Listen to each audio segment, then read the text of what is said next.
know what else? Like I can't even imagine this show without the songs. Yeah. Those songs, let me tell you right now, there's so many. See, that's what I loved about this show too. Like, yes, we got a nice, compelling story, this and that, but Disney with those songs is like A plus. Like, this is like also one of my favorite shows. Like, we got more Mandy Moore songs. We got like, you know, the Best Buddies, Waiting in the Wings, the Variant song, Ready as I'll Ever Be. That's the one like almost everyone is in love with. The Wind in My Hair. I made sure that I was always watching this thing on time just for that intro. Yeah. Wind in my Amazing, yeah. Let me ask you, how does making the songs work? Because I know sometimes a lot as well when it comes to the music and the songs, they're kind of like plot. I don't want to say there are character building moments that also kind of moves like the plot along. Like with Cassandra, like Waiting in the Wings, I'm like, okay, this is a big step right over here. I guess, yeah. What is it like to like make the song? Like, are you the one that comes up with it all by yourself? Are you just like in the shower trying to come up with things that rhyme? Or... No. Okay, so how it works is we have everything again is story driven. Okay.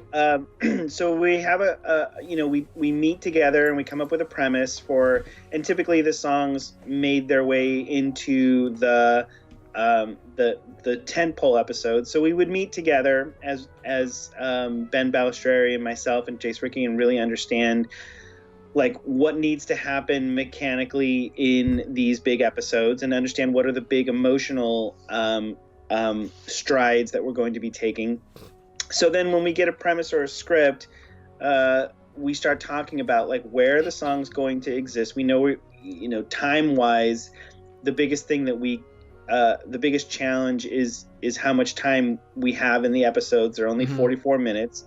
And each of these songs are, we want them to be as long as possible, especially these big emotional ones. Right. So we start kind of generally ticking where in the episodes they're going to take place. And then we meet with Glenn Slater and Alan Menken, typically with Glenn Slater because he's the lyricist and takes on the biggest challenge in terms of story. So he understands what we're doing story-wise. And then he and Alan go away for a couple weeks and come up with a demo for what they think. We give them like what we want to feel in terms of tone. Is it a heartfelt song? Is it a fun song? Is it a jazzy song? Is it super emotional? Is it a big showstopper? We certainly give them direction for that. Again, and story-wise, again, like where we want the characters to start, where we want the characters to finish. And Glenn Slater is just a genius when it comes to being able to write lyrics for these characters from a very emotional standpoint. So when we get those things, hopefully in the best case scenario, we're getting those pieces of music and approving them before we go into storyboarding. But sometimes we don't, and sometimes the board artists have to kind of dance around that and avoid the sections, or just put in like just a few drawings to kind of get the idea of what we want to say. But then we board it to Alan Menken's demo, and what's really great about those sequences is that it's Alan Menken singing everybody's part. So some of these songs, it's really great because you get Alan Menken singing Cassandra's part and Rapunzel's part and Eugene's part and Lance's part and Varian's part, and he does such an amazing job of differentiating in his voice all the different characters. So those are always fun to listen to. But that's what we give the board artists to typically storyboard to. And they're very crude. They're not, there's no orchestra. It's very, sometimes it's just piano. It's just Alan Menken's piano. And then once it's all animated, and then we animate to that, we make whatever edits we need to the music, whether we have to cut things out. I know there's been a lot of discussions online about verses or things that we cut out of certain songs, but the fact of the matter is we don't have a ton of time in these episodes. It's astonishing how much time these songs take up with the amount of plot that we need to get through in the episodes. So those are hard cuts to make, but we make those in editorials. to make sure that we have enough time for the entire script and the entire story. And then once that starts to go to animation and we ship those out to Mercury to be animated, then we start trying to get Mandy and everybody into to record their part. Sometimes I will upload into Instagram, and hopefully I can do some more of that as we go forward here. Some of our behind the scenes videos. I have seen a few of those. Yeah. What's interesting about the music parts of those, if we're recording just a piano or percussion or a horn section, is we don't have the final audio for that. So what we do is we replace Alan with what I call like a stunt singer, or like somebody that sounds like Mandy in her key. And that way we can keep moving with producing the song in the right key and in the right timing and with a little bit more of emotion. But then by the time we're done and we get Mandy and Zach and everybody in to do their parts, it's a little bit closer to final.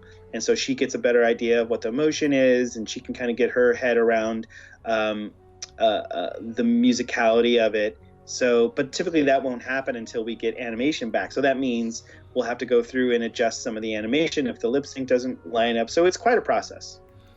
Oh, yeah, I'm guessing they also do like a lot of takes as well. The singers, yeah, the performers? Or do they just get it all in one shot? No. No, as a matter of fact, what we'll do, especially with some of these more difficult songs, is we'll take it sometimes line by line. Right. The crazy thing about Alan that I love so much about his music, but his music is really difficult to sing. He's got an amazing range. Alan Menken can sing very low notes and extremely high notes when he's doing his demos. But that's not often the case with a lot of performers. So some people can't get as low as Alan does or as high as he does. So we have to adjust the key of the song for the performers. And that just means that sometimes we take it line by line. Gotcha. Picking the different takes, like if Varian is singing a song in a, singing a line in a song, but I love the emotion in one. You'll see there's been some other Instagram posts of me, in front of the booth listening to somebody sing, and I'm trying to like focus. I have a sheet in front of me that has every line, right. and then our technician is calling out which take we're on. So I'm hopefully keeping track of the take numbers and what I like about the emotion and what I like about certain inflections of words, and I'll have them like, hey, when you do this again, like be more particular about this word because it's important in the plot or it's important in the song. And so that's what I'm doing there, is I'm listening to make sure that we have a lot of the clarity of the words and we have clarity in plot. So that's what I'm doing when I'm listening to each of the takes. But I'm there for every single recording. I'm there for all of the music that gets recorded in terms of the percussion and the piano, and even the orchestration that we do with Kevin Cleese. He does a lot of that in his studio at home. He's got an amazing setup that has a spectacular synthesizer, we call it synth orchestra.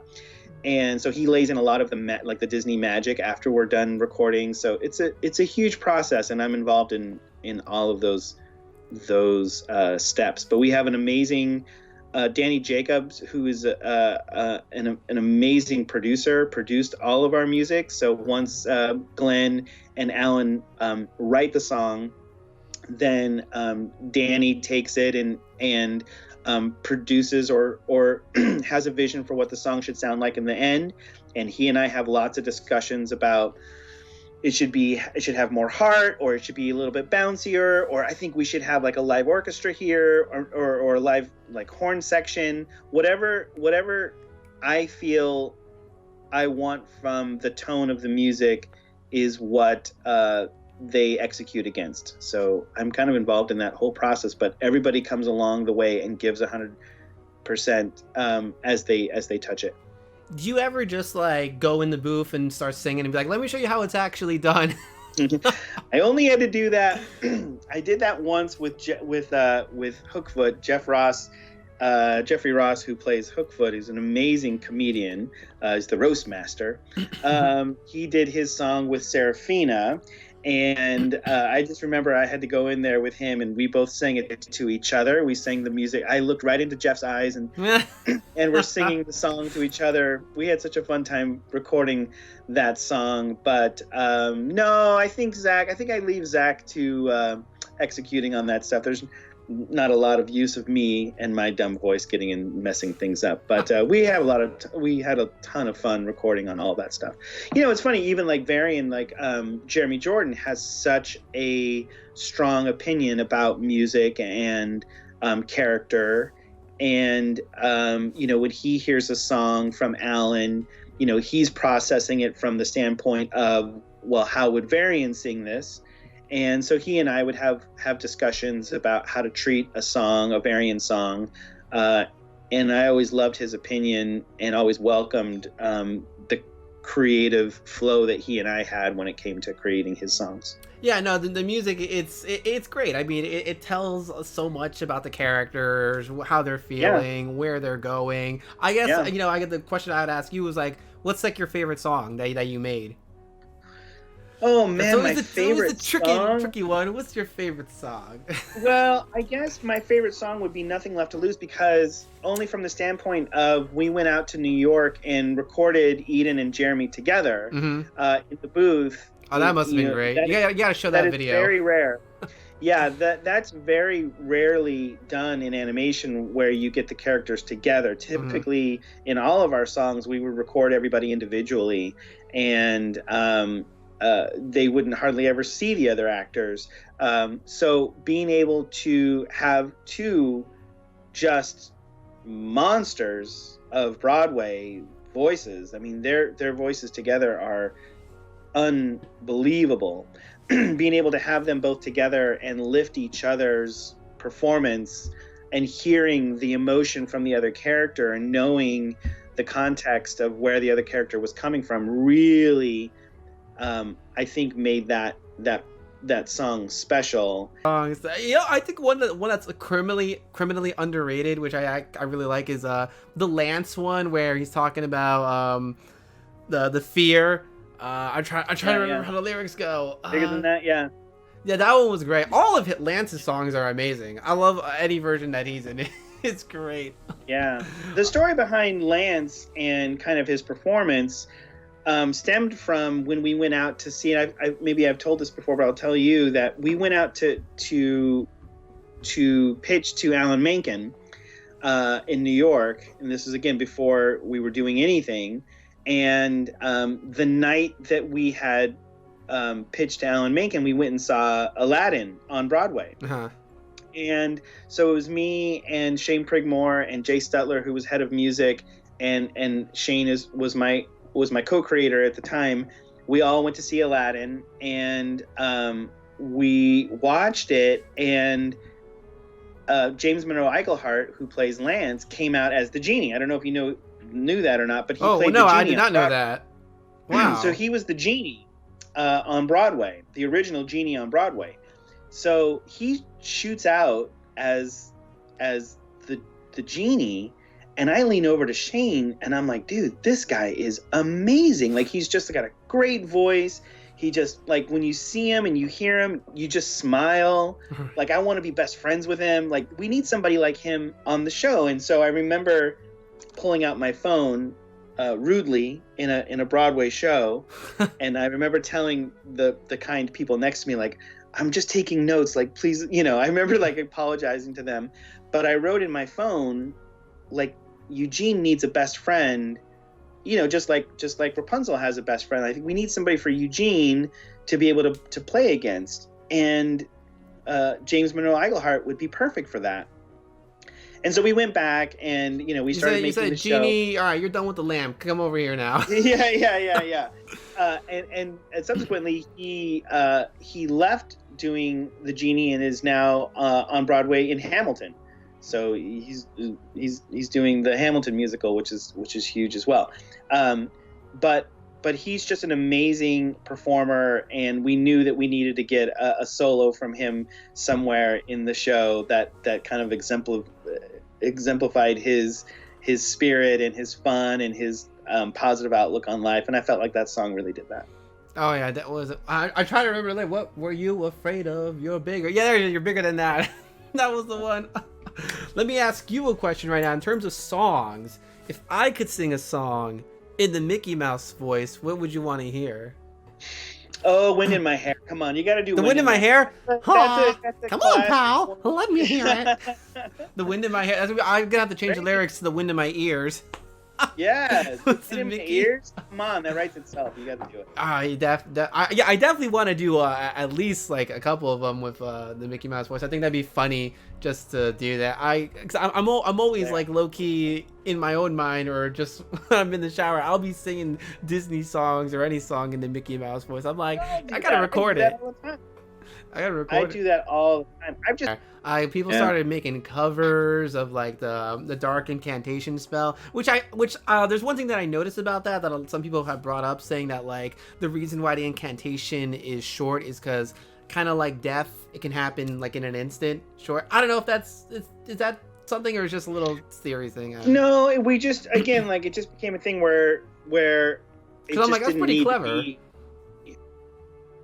It didn't need to be as long because it was a slower piece of music, and so we didn't really need the like 2 whole verses of it. Right. but really I think other people have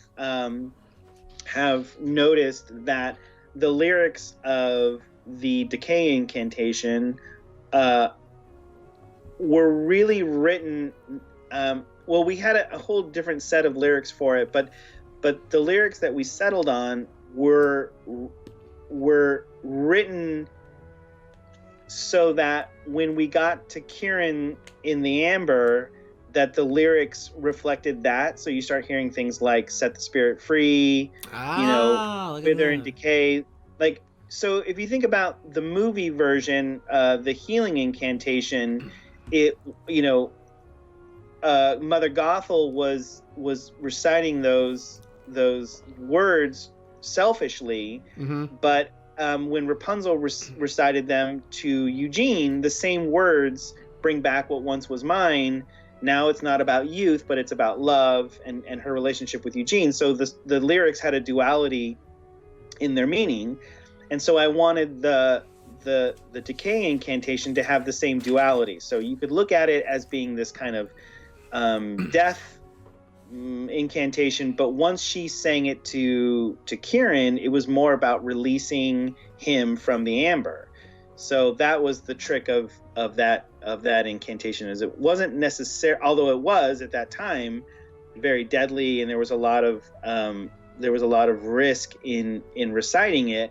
But when it came out to Kieran and Varian, it was used as a key to break him out of this Amber, which again she didn't have access to in season 1. So this whole idea that she could have broken Kieran out of the Amber in season 1, she couldn't have. She had to leave, get the incantation, then come back, and once she had it, then it became a matter of using it to break him out. But again, if you listen to the lyrics, they're not about killing things. They're all about they were written specifically to break Kieran out of the Amber. Okay, all right. That's a really cool, nice little detail right there. All right, yep. Sorry guys, you got that wrong. It was about freeing Kieran. That's what it was all about. It was more a way of looking forward in the story to know how we were going to use that incantation.